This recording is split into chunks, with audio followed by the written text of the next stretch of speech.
Hello and welcome to today's episode of Two Pigs in the Pod, a podcast for the people of Glazing by the people of Glazing. I'm George, your host, and I think I am right in saying that this is the first doctor we've ever had onto the show today, but it gives me pleasure in inviting onto the show Dr. Indy Rama. Welcome to the show, Indy. Hi, mate. You okay? How you doing? All good, thank you. As we always do with our first question is for people to introduce themselves and what they do within our wonderful sector. So who are you and what do you do? Yeah. So my name's Dr. Indy Rama, as you rightfully said. Obviously, I come from a completely different background in medicine. I'm a fully qualified GP, and I still do practice wherever I can. But yeah, I joined our Bloomsbury Glass Limited I think it was about 3-4 years ago. Started off initially doing it part time alongside my general practice, and then slowly and slowly, as my sort of responsibilities have grown here, I've taken up more and more roles and diversified a little bit more about what I'm actually doing here. It's kind of taken up all my time, and so now I'm basically here full time, and it's kind of the NHS is a little bit in the back mirror, unfortunately. Yeah, so going back to the start, what was that always your plan to be a doctor? Was that from a young age, or like what was your sort of first reasons to become a doctor in the first place? To be honest, when I was younger, I mostly I don't know what it was, but for some reason I really wanted to be a dentist. Okay. And my some of my teachers were really trying to sort of talk me out of it, and they were like, "Look, do you really want to spend all day looking in people's mouths?" And so I kind of I set my like academically, I was set up in such a way that you can kind of do either or. Yeah. And then by the time I got to college and it came to applying for whatever I wanted to do at university, I kind of just flipped the switch and just went for medicine. Yeah. And yeah, I haven't really looked back since. I think there was just so much about it that just intrigued me. The it was mostly the science behind the human body, just the sort of massive like breadth of knowledge that you need, and just like the logic behind everything that is in medicine, everything you can kind of work out with just some basic facts. You can kind of work things out, and I think my brain's always sort of worked that way a little bit. And I just ended up slowly gravitating towards it. I applied, managed to get onto the course, and yeah, it was fantastic. But when I was on the course, at no point during that did I think, you know what, I'm going to go work at Bloomsbury Glass. That was not even in my mind, to be honest with you. Yeah. So how did that come about then? I guess it's quite a career change even to do both at the same time, like you said at the start. So what was that sort of journey to even know what Bloomsbury Glass was, or the sector in general? So I think so. Bloomsbury Glass it's a family business. It was started by my dad and my uncle. Hmm. I think we're 21 years now, something like that. And yeah, when they started it, they didn't know anything about glass. They didn't know the industry at all. They've Yeah. come from completely different backgrounds as well. My dad's got such interesting stories. He's worked in foundries. He's worked as an electrician. He's been a taxi driver. Nice. He's worked ice cream van man, fish and chip shop, corner shops. He's done everything, but he's such an sort of industrious person, Yeah. with such an entrepreneurial spirit that he's one of those people that you look at and you think, no matter what walk of life, he was always going to do something. And eventually, I think someone approached him and with this with like a furnace, a toughening plant, and he started doing more and more research, and then he ended up buying a toughening plant, one of the last ones that was sold by EFCO. And yeah, he's never looked back since then. And when as that was all happening, I was kind of going through my sort of academics, Yeah. and by the time I left university and I started working in hospitals and I started doing my sort of medical training as a junior doctor, um, things kind of changed. Initially, I wanted to uh, do orthopedic surgery, And then when I actually did do some orthopedic surgery, I realized actually, this isn't the life for me. It's not a great lifestyle spending, you every other weekend in hospital. You're there till Sure. sort of 9, 10 o'clock every day. And with having just got married and with a young family, I thought actually I need something with a better life work balance. Yeah. So I ended up at that point switching over to general practice. And then when I completed my 3 years of general practice, I don't know what it was, but I decided to take up a role which was only 2 days a week. And then, I was doing the 2 days a week, and then I was doing a little bit of locum work here and there. And Yeah. then for majority of the week, I was kind of just sat on my ass, really. And I was like, and I was thinking, well, is there anything else that I could do? And so I started, slowly coming into the factory, coming into the office, and just thought, let me see what my dad's doing, because at some point he's going to want to retire. Yeah. And it's either that he retires and then has a succession plan with myself and my uncle's son, or whether he sells up or something, because he's pushing on. He's over 60 years old now, so Mm. he's not going to do this forever, even though it does sometimes feel like, when I started doing a few days here and there, I just kind of gradually started to do more and more of his work, Yeah. and just pick up a little bit about the industry, who the customers are, what the product is. And over time, my 2 days went down to 1 day, and then it went down to no days. And before you knew it, I'm here 6 days a week now. No. Did you have before you started at Bloomsbury? Did you have conversations with your dad, with your uncle, about what the sector was like in general, or did you kind of just, went into it kind of blind, slightly and just to see how it is once you're inside on the To be inside? honest, I went in pretty much completely blind. They've always kind of shielded us away from their work, and I know that Yeah. they spent many hours here, but I never really knew what it was, anything that they did. I didn't know what Yeah. toughened glass was. I didn't know anything about glass. I had no idea what an IGU was. I didn't know who they were selling to. Everything was essentially completely new. Yeah.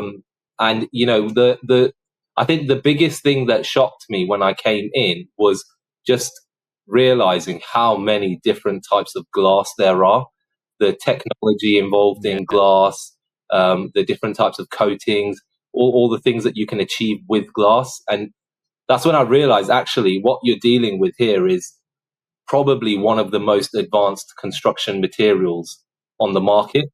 Yeah. And one of the things that I quickly realized is how undersold glass really is, especially amongst in a sort of to lay people. They don't really think twice about the glass. Yeah.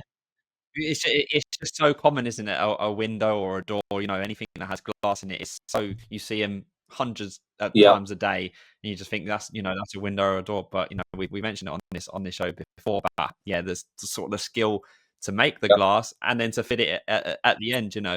It's it's a completely sort of unique industry that probably doesn't get the limelight that it deserves, really, because it's so common. I completely agree with you. I think like I talk to some people, and there's some cases where glass is cheaper than like linoleum, like that, like lino that you're Yeah. putting on your floor.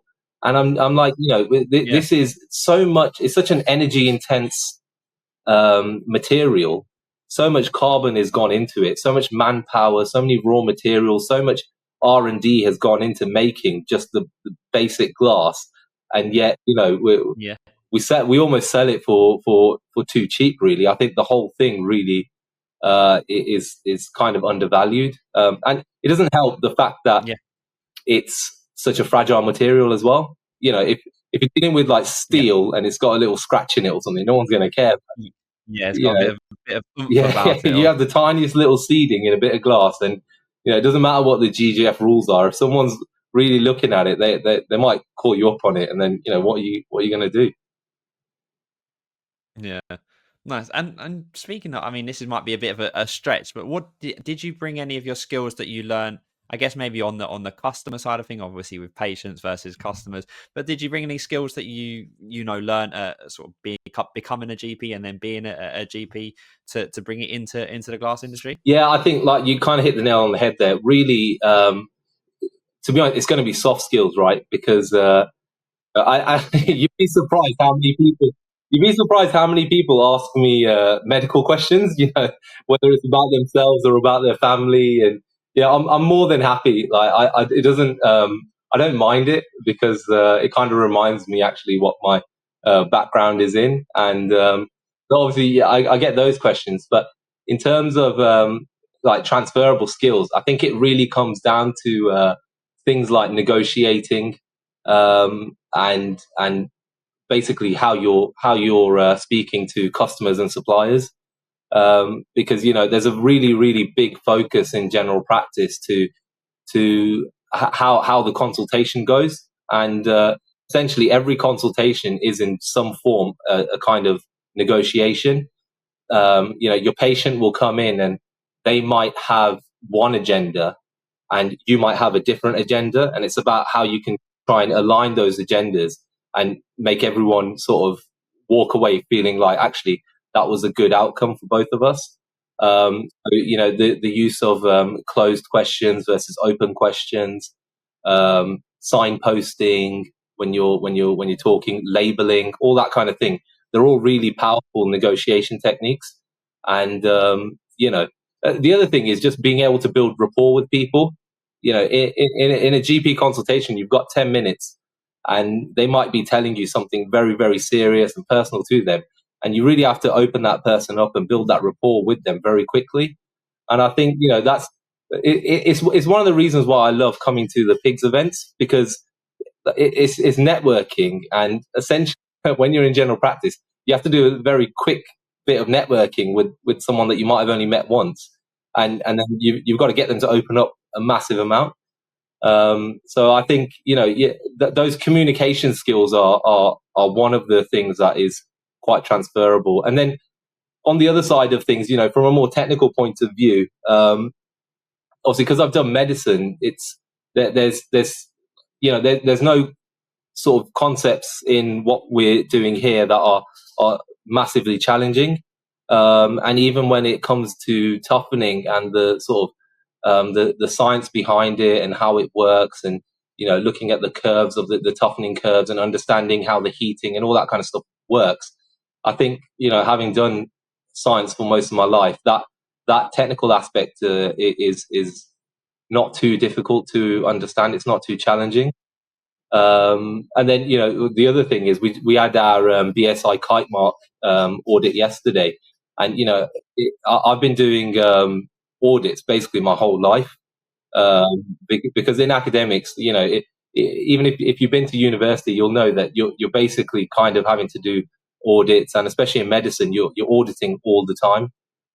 So understanding what standards mean, what guidelines mean, all these kinds of things, you already have a good grasp of that sort of basic knowledge, just having done the degree and worked in medicine itself.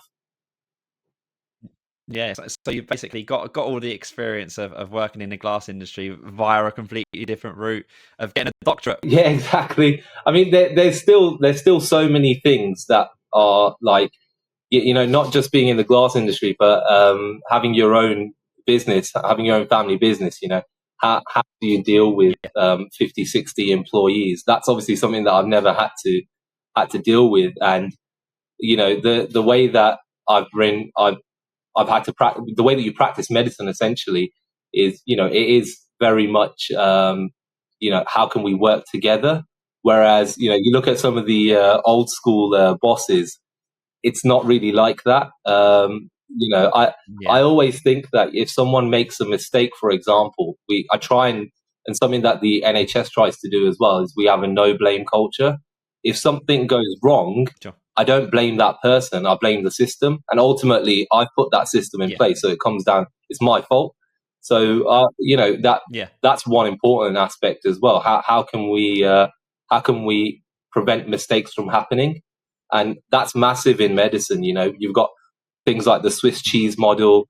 all these ideas and concepts to try and explain and try and reduce mistakes. And I try and apply them here so that we're reducing our mistakes that we're making internally, improving the quality, all those sorts of things essentially as well. Yeah. So would you say that's what your role looks like day to day at Bloomsbury? Is kind of looking at the whole business as a whole and seeing where you can sort of implement strategies and plans for now and for the future? For definite. So like, when I joined, my dad's kind of had his own plan of like which way we should be going. And I've looked at it myself, and I've been out and I've seen customers, and I've looked at the way that the market is moving, and I've kind of developed or ratified his plan a little bit to try and just fine tune it on what we can do going forward. So one part of my job, because my role is operations director, but operations director can literally just mean anything, can't it? So ultimately, all of the operations kind of come under me. So I look at what are our machines doing, what are our KPIs like, what's our output like. Then I manage the staffing levels. I'm doing purchasing, so I'm dealing with the suppliers on that end. But then I'm also one of the main point of contacts from a technical point of view. If a customer wants to know, what type of glass do they need to achieve whatever specification that they're looking for, or if one of my sales guys is asking whether we can we do this glass to this size, will it meet this specification? If they're not sure themselves, then those sort of queries come to me. So, but I guess my main job really is to kind of act as a gateway for my dad. So, instead of all the problems coming to him, all the problems now kind of just come to me. Is that a good thing? Are you happy with that? Take to be the first point of call for everyone? Yeah, he's over the moon. So because of that, he's been able to kind of semi-part retire. So he'll go. He's in India now, and he'll be there for 6 weeks. Earlier in the year, he went to Canada and America for like 2 months. So he can. What the difference now is that when he's here, but it gives him the opportunity to spend however many months he wants abroad, knowing well that everything will be taken care of back at the factory. So I guess it's he's happy. So yeah. And does he kind of, now he's kind of not on the outside, but kind of a bit more not day to day running of the business, that he can sort of see the business as a whole and sort of add his input in from a different position?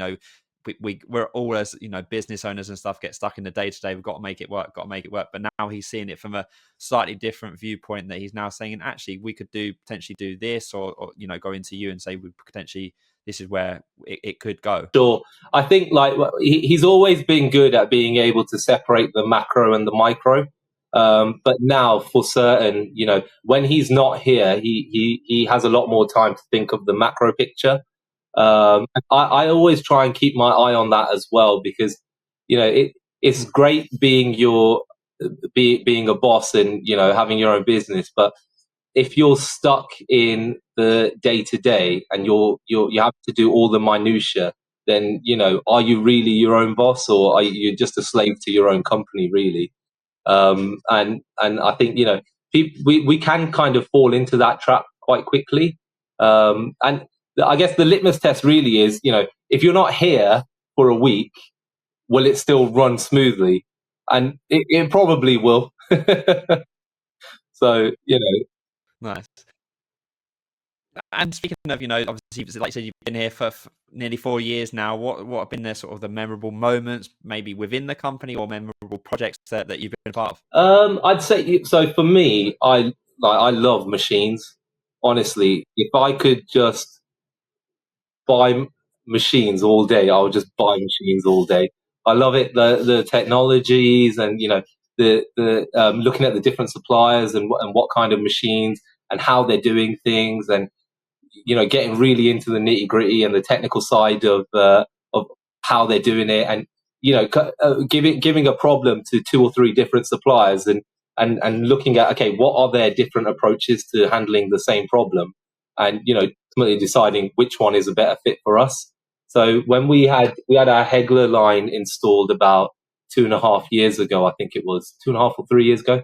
That for me was massive, because it really just changed the way that we do things now. So there's basically no handling of the glass essentially until it is loaded onto the furnace.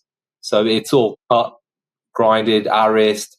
It's got so many bells and whistles on that machine that you look at other machines now, some of our other cutting lines, and you just think, well, this is such outdated technology that when we had that installed, I was really impressed with that.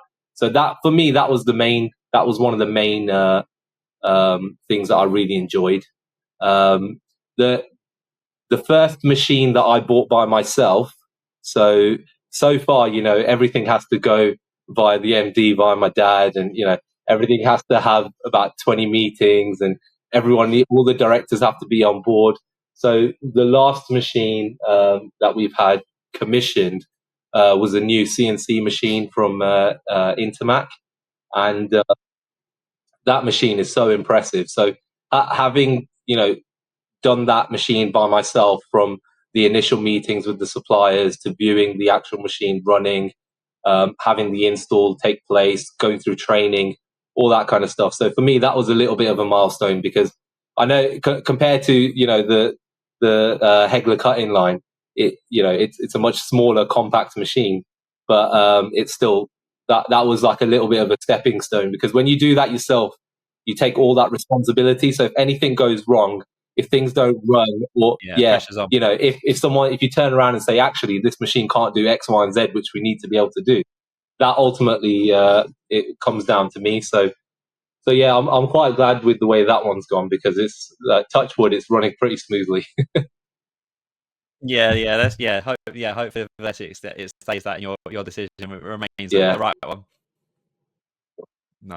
And going back to sort of speaking to your younger self, I guess, and maybe it's not your younger self, but your self before you started off as doing medicine, would you stay doing that if you were to go back and do it again? Would you do it the same way and go into medicine first and be a GP first before going into Bloomsbury Glass, or would you just skip that bit and go straight into the family business? No, I think definitely, going to university can help, just generally speaking, because it can kind of broaden your horizon a little bit. You'll meet people from all different types of backgrounds, and that in itself can help massively.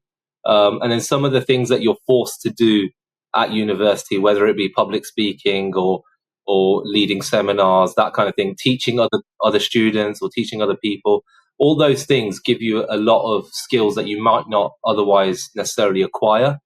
Having said that, I do sometimes think whether I should have done engineering rather than medicine, just because the way that my brain tends to work. But I've got no regrets, and if I were to do it all over again, I'd probably do it the exact same way. I think everything that I've gained from medicine and general practice has been massive for me. There's I guess one of the things is that nothing really is that stressful anymore, because when you've been in some A&E situations, or situations in intensive care, and you're one of the only doctors in the middle of the night, and there's a crash call come out. When you've gone through that, there's very little that is gonna sort of rattle you necessarily. Yeah, there's a difference between sort of working in a hospital and having the stress of that, versus I think anything that happens in our industry is, obviously we all have our stresses and stuff, but different kinds of stress. And being able to handle like emergency situations and things like that I don't really know, there's not many places that you can kind of get that experience from. You kind of have to be in it. You can't learn that from a textbook, and medicine gives you that in heaps and spades, to be honest. So Yeah. And speaking of sort of giving that advice, would for someone maybe starting out in the industry, or someone that's looking to come into our industry like you did from a different completely different industry. Would you recommend it? Would you say that it can be done? Are there sort of the transferable skills that you can pick up that will make you a success in our industry? For sure, yeah. I mean, firstly, I definitely recommend. I think we've got one of the best industries.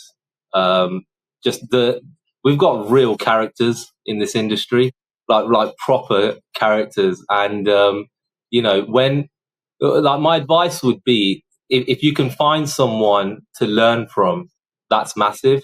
So I've had my dad, but then there's been other people in the industry that you can just pick their brain, and people are so welcoming. And there's competitors of ours who are more than happy to let me come and view their factory, or just talk to me about glass, talk to me about machinery, and about the industry as a whole. I think it's incredibly it can be incredibly welcoming. Um, so one of the massive things for me is the networking side of things. The PiGs networking is brilliant. Whether it's at the Fit Show or if it's at the London Boat Show was unbelievable. Yeah, that we had a right laugh there. And then the Birmingham Pig Show. It's so busy now that you can't even move in there. That's how popular it is. Yeah, exactly. It's a good success to have. That we've got more people coming, more people for the first time. Coming in, and like you said, yeah, the conversations you can have, you can speak to anyone. You can speak to obviously friends in the industry, or even competitors, and they're still happy to have a conversation with you. And like you said, that's what I've definitely got from this industry, just as much as you said, is that friendliness, and there's no competitiveness when in person. It's always how can we make our industry as a whole better, and yeah, it always seems to end up being good conversation. Yeah, for sure. I think people are just really really friendly, and even when we go to the shows in Dusseldorf or Milan or wherever it might be, people are just super friendly. And when you see people from the UK, everyone's always getting together, and it's just I didn't think it was going to be this way. I thought it would be a lot more sort of cutthroat, but it's not at all. Everyone's you know whether it's on LinkedIn or it's in person, everyone's really friendly, and I think we've got a good thing going there, definitely. Yeah, yeah. And what does the future look like for Bloomsbury? Is it a case of more investment, like you said, with the machines and stuff? Yeah, what's coming up on the horizon that you're allowed to talk about? So there's a few things that I'm not allowed to talk about, but the one thing that I can talk about is that we're currently installing our second furnace. So we've got one furnace at the moment. Throughout our factory, we've got multiple machines to cover every area. So if we have any downtime, we can switch over to a different machine. But we've only ever had one furnace since our Glaston was installed. So we made a deal with Anthony over at Genco, and we're installing our brand new land glass furnace, and that should hopefully be up and running in the next month or so. So that'll give us that's massive for us, because it will increase our capacity, but more importantly, it will give us two machines in that area. So if we have any machine go down, we're covered no matter what. So it gives our customers that supply chain resilience that they're all essentially looking for now. Yeah, definitely. And what does the future look like for you? What's your sort of plans? Are you still going to dip into the GP side of things, or is it kind of on the back burner for now, literally, or with No, so Bloomsbury? I still do. So one of the really good things here is that whenever my dad's here, I can kind of go off and do a bit of medicine wherever I Okay. need to. So I've got Yeah. some. There's a few surgeries that I know, and they're always asking me to do a day here or there. And the plan really is there's a minimum number of days that I have to do. So I essentially have to do like 20, 30 days a year. And as long as I do that, Okay. I get to complete my appraisal and then revalidate every 5 years. So Yeah. probably for now, I'll just stick to that, because this takes up so much of my time. But we've got really big plans hopefully going into Q2 next year to how we're going to essentially grow things here. So I imagine that's going to take up a lot of my time, to be honest. So I'm pretty much 100% Bloomsbury Glass. Nice. Well, thanks so much, Indy. We're going to move on to our quick fire question round now. So if you've seen our episode or listened to our episodes, it's just, one word, one sentence answer to the questions I'm about to ask you. And whatever the first thing that comes to your head. So first thing we always do is, do you prefer talking over email or by phone? Phone, for sure. Nice. What's your go-to comfort food? Pizza. Nice, me too. What's your favorite TV show or movie? Favorite TV show is probably It's Always Sunny in Philadelphia. Yeah. Nice. And what's one thing that you can't live without? My wife and kids. Just in case she's listening. What would be one word to describe your work style? Are you a bit of a sort of plan ahead things, or is it kind of just see how it goes? Laid back. Nice, I like it.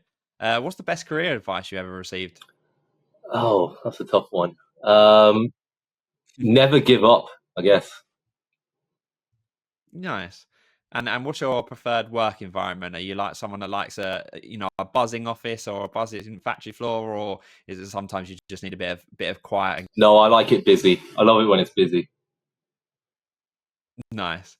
And this one for people in the company, if you could swap roles with anyone in Bloomsbury for a day, who'd it be and why? Probably my uncle, because he's always on holiday and he's just drives around all day seeing customers. Nice. Well, thanks very much. Yeah, for our last part of the podcast, we like to get our guests to give a shout out. It can be people in the industry, out the industry, friends, family. So who are your shout out or shout out? I'll probably give a few shout outs. So I'd say Mark at Thermoseal. He's been massive. He's an Aston Villa fan as well. So we always get on whenever we meet. Anthony over at Genco. He's a fantastic engineer, fantastic leader of his company. Even though he's a Birmingham City fan, we get on really well. And then probably the boys over at Hegler as well, Greg and Tim. They've been really, really important. They've taught me a lot about everything I know about cutting, for example, and how machines work. So I'd say those are my main shout outs. Perfect. Well, thanks so much for joining us on Two Pigs in the Pod today, Indy. It's been really great to hear about your very unique journey into our sector, which is definitely well worth a listen, I think. And all the best for the future for yourself. Brilliant, and thanks for having me on. No problem at all. So that's it for today. You can find Indy's episode and all others on our YouTube channel at People in Glazing Society, on our website www.peopleinglazing.co.uk, and also available to download on Spotify, Amazon Music, and Apple Podcasts. And don't forget to like and subscribe so you never miss an episode. So once again, thanks to Indy for joining us, and see you again soon.